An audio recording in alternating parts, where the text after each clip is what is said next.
Welcome back to my channel. ಇವತ್ತಿನ ವಿಡಿಯೋನಲ್ಲಿ ನಾವು ಬಿಟರ್ ಗಾರ್ಡ್ ಅಥವಾ ಕರೇಲ, ನಮ್ಮ ಕನ್ನಡದಲ್ಲಿ ಹಾಗಲಕಾಯಿ ಪಲ್ಯ ಹೇಗೆ ಮಾಡೋದು ಅಂತ ನೋಡೋಣ ಬನ್ನಿ. ಸೊ ಈ ಹಾಗಲಕಾಯಿ ಪಲ್ಯನ ಬಿಸಿ ಬಿಸಿ ತುಪ್ಪದ ಜೊತೆ ಹಣ್ಣು ಹಾಕ್ಕೊಂಡು ತಿಂತಾಯಿದ್ರೆ ಸೂಪರಾಗಿರುತ್ತೆ.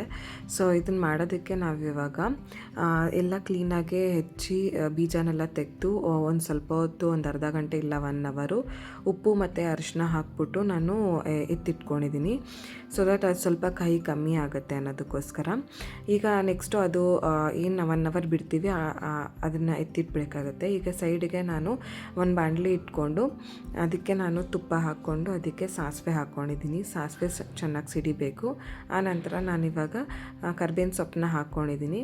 ಕರ್ಬೇವಿನ ಸೊಪ್ಪು ಸಿಡಿದಾದ್ಮೇಲೆ ನಾನಿವಾಗ ಸಣ್ಣದಾಗಿ ಹೆಚ್ಚಿಟ್ಕೊಂಡಿರೋ ಅಂಥ ಈರುಳ್ಳಿನ ಹಾಕ್ತಾಯಿದ್ದೀನಿ. ಈರುಳ್ಳಿನ ಕ್ಲೀನಾಗೆ ಸ್ವಲ್ಪ ಪಿಂಕಿಶ್ ಬರೋವರೆಗೂ ಫ್ರೈ ಮಾಡ್ಕೋಬೇಕಾಗತ್ತೆ. ಮತ್ತು ನೆಕ್ಸ್ಟು ನಾನು ಹಿಂಗೆ ಹಾಕ್ಕೊತಾ ಇದ್ದೀನಿ. ಒಂದು 1/4 ಚಮಚದಷ್ಟು ಹಿಂಗೆ ಹಾಕ್ಕೋಬೋದು ನೀವು ಇಷ್ಟ ಇದ್ದವರು. ಸೊ ಇದು ಬಂದ್ಬಿಟ್ಟು ಈರುಳ್ಳಿನ ಕ್ಲೀನಾಗಿ ಫ್ರೈ ಮಾಡ್ಕೋಬೇಕು ತುಪ್ಪದಲ್ಲಿ. ಸೊ ಟೇಸ್ಟ್ ಚೆನ್ನಾಗಿ ಬರುತ್ತೆ. ಸೊ ಈ ಥರ ಲೈಟ್ ಪಿಂಕ್ ಬರೋವರೆಗೂ ಫ್ರೈ ಮಾಡ್ಕೊಂಡ್ರೆ ಆಗುತ್ತೆ. ಸೊ ಇಷ್ಟು ಆದಮೇಲೆ ನಾನೀಗ ಒಂದು 4 ಟೊಮೆಟೊನ ಹೆಚ್ಚಿಟ್ಕೊಂಡಿದ್ದೆ. ಇಲ್ಲ ಮೀಡಿಯಮ್ ಸೈಜ್ ಆದರೆ 2 ಆದರೆ ಸಾಕಾಗುತ್ತೆ. ಮೀಡಿಯಮ್ ಸೈಜ್ 2 ಟೊಮೆಟೊ ಹಾಕ್ಕೊಂಡಿದ್ದೀನಿ. ಇದನ್ನು ಕ್ಲೀನಾಗಿ ಸ್ಮ್ಯಾಶ್ ಆಗೋವರೆಗೂ ಸ್ವಲ್ಪ ರೋಸ್ಟ್ ಮಾಡ್ಕೋಬೇಕಾಗುತ್ತೆ. ಟೊಮ್ಯಾಟೊನ ಕೂಡ ಸ್ವಲ್ಪ ಸಾಫ್ಟ್ ಆಗಬೇಕು.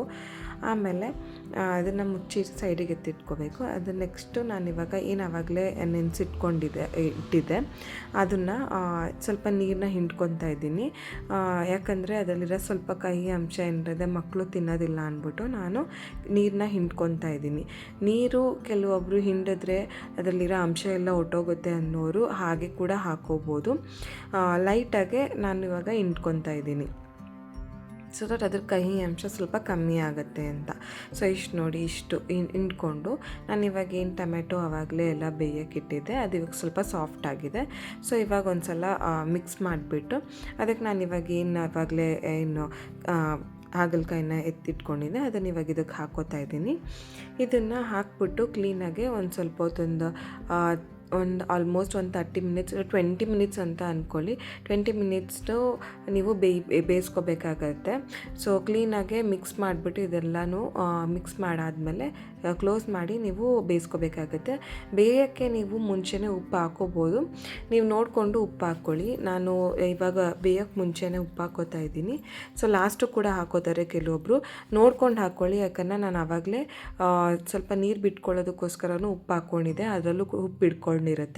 ಸೊ ನೋಡಿಕೊಂಡು ಉಪ್ಪು ಹಾಕ್ಕೊಳ್ಳಿ. ನಾನಿವಾಗ 1 ಟೇಬಲ್ ಸ್ಪೂನಷ್ಟು ಉಪ್ಪು ಹಾಕ್ಕೋತಾ ಇದ್ದೀನಿ. ಆವಾಗಲೇ ಹಾಕಿದ್ದು ಒಂದು ಅರ್ಧ ಚಮಚ ಅಂತ ನಾನು ಲೆಕ್ಕ ಇಟ್ಕೊಂಡಿದ್ದೀನಿ.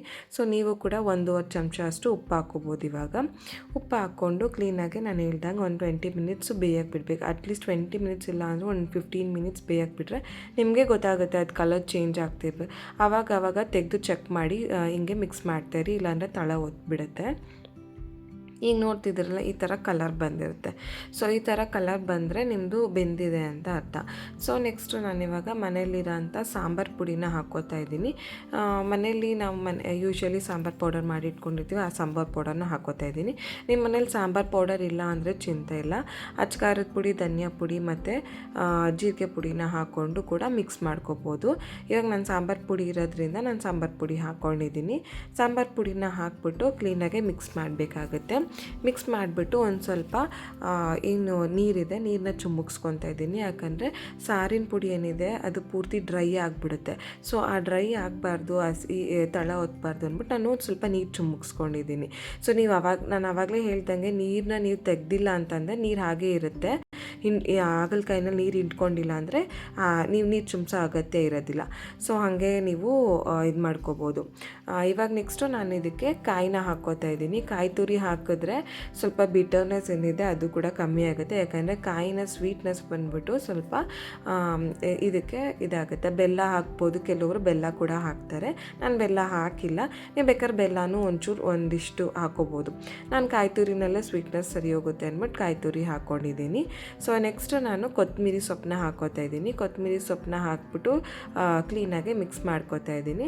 ಸೊ ದಟ್ ಈಗ ಲಾಸ್ಟಿಗೆ ಈಗ ನೋಡಿ ನಿಮ್ಮ ಹಾಗಲಕಾಯಿ ಪಲ್ಯ ರೆಡಿ ಆಗಿದೆ. ಚೆನ್ನಾಗಿರುತ್ತೆ. ಹಾಗಲಕಾಯಿ ಪಲ್ಯಕ್ಕೆ ನಾನಿವಾಗ ಬಿಸಿ ಅನ್ನ ಮಾಡಿಟ್ಕೊಂಡಿದ್ದೆ.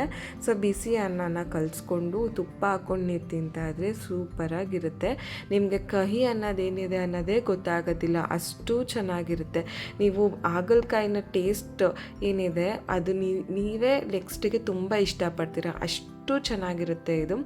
ಸೊ ಬಿಸಿ ಬಿಸಿ ಅನ್ನಕ್ಕೆ ತುಪ್ಪ ಹಾಕ್ಕೊಂಡು ಕಲಿಸ್ಕೊಂಡು ತಿಂತಾಯಿದ್ರೆ ಅದ್ಭುತ, ಅಮೃತ ಇದ್ದಂಗಿರುತ್ತೆ.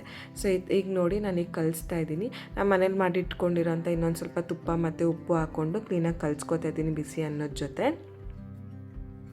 ಸೊ ನಿಮಗೆ ತೋರಿಸ್ತೀನಿ ನೋಡಿ, ನಾನು ಈ ಥರ ನನಗೆ ಬಂದಿದೆ ಹಾಗಲಕಾಯಿ ಪಲ್ಯದ ರೈಸು. ನೀವು ರೈಸ್ ಇಲ್ಲ ಅಂತಂದರೆ ಚಪಾತಿ ಜೊತೆ ಕೂಡ ಸರ್ವ್ ಮಾಡ್ಕೋಬೋದು. ನಾನು ನನ್ನ ಹಸ್ಬೆಂಡ್ಗೆ ಬಾಕ್ಸಿಗೆ ಚಪಾತಿ ಮತ್ತು ಪಲ್ಯ ಮತ್ತು ಈ ಥರ ರೈಸ್ ಮಾಡಿಕೊಟ್ಟಿದ್ದೆ. ಸೊ ನೀವು ಕೂಡ ಮನೆಯಲ್ಲಿ ಇದೇ ಥರ ಟ್ರೈ ಮಾಡಿ, ತುಂಬಾ ಚೆನ್ನಾಗಿರುತ್ತೆ, ತುಂಬಾ ಹೆಲ್ತ್ ಕೂಡ ತುಂಬ ಒಳ್ಳೆಯದು ಹಾಗಲಕಾಯಿ. ಮನೆಯಲ್ಲಿ ಪ್ಲೀಸ್ ಟ್ರೈ ಮಾಡಿ, ಮತ್ತು ನಂಗೆ ಹೇಗಿತ್ತು ಅಂತ ಕಮೆಂಟಲ್ಲಿ ತಿಳಿಸಿ, ಮತ್ತು ನನ್ನ ಚಾನೆಲ್ನ ಸಬ್ಸ್ಕ್ರೈಬ್ ಮಾಡ್ಕೊಳ್ಳೋದನ್ನು ಮರಿಬೇಡಿ.